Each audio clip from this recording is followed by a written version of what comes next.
Hello, class. I wanted to give you an overview of the individual activity stress assessments assignment and really how to navigate it so that there isn't any stress associated with it. Because this chapter or this unit 2, week 2, certainly is not about increasing your stress. It's about assessing stress as a factor in the recovery process.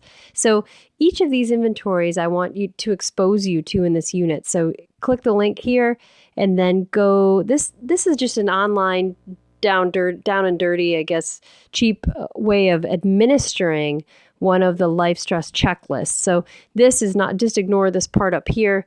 It has the same scores and the same stressors. So we're going to go ahead and use it as a quick assessment. If you click the check boxes here on the right, then you'll scroll down and get your stress score. And then you go here. And again, these are what you experienced in the last year. So think about experiencing any of these within the last year as you're taking this inventory. Make sure you read the instructions for each one. They're all different. Then get that score. Jot that down because you'll be going out of that to the next scale, which is the perceived stress scale. Now, I've used this one in research, my own research. And what you'll do is you'll come to the second sheet. The first is instructions and preface. You'll be answering these on a Likert scale of never to very often. Then you'll come down and you'll get a total score. When you want to reflect on that score, it gives you the norms here and talks about the scoring scale here. So think about this when you're using it with patients as well. That's why you're taking these. In the VoiceThread response discussion that culminates your learning from this event or from this assignment, you'll not be talking about these in relation to your stress scores. However, you'll be talking about them in reference to applying with your patients, or those of you who are educators, teaching your students how to use these in patient care. Going back, you've got a third one here. This is particularly for you, the college student stressful event checklist.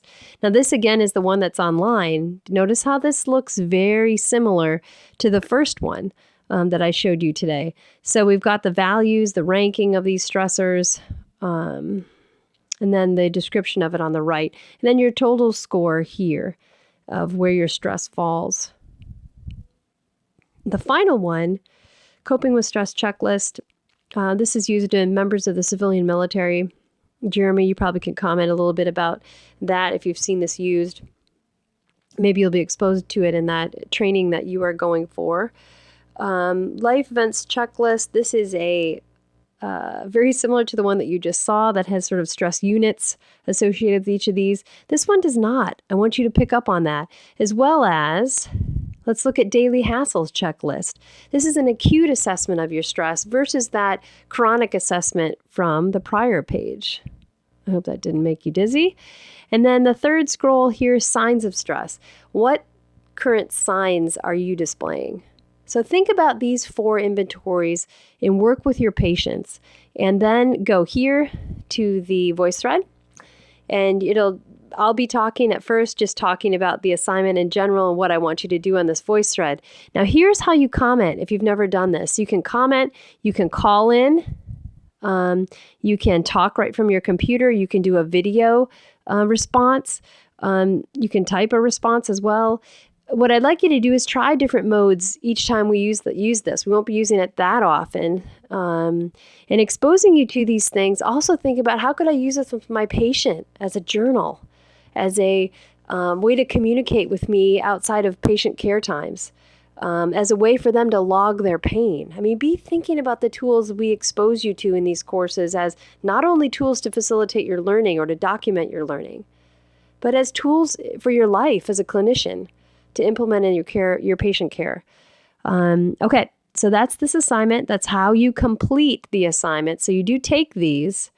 This is how you get your 25 points, is when you talk about, hey, I like the Holmes-Ray stress inventory. And again, this is the Holmes-Ray stress inventory delivered by a stressmarket.com company. But this is the Holmes-Ray inventory, just to be clear. The Perceived Stress Scale by Cohen, the College Student Stressful Event Checklist, which is a deviation of the Holmes Ray, and that's Arizona State, I believe, is using that. And then Coping with Stress Checklist. This includes daily hassles, which is acute, signs and symptoms of stress, as well as that chronic scale as well. So when you're talking about these, again, in your voice thread, compare and contrast these and talk about which ones you might utilize and why.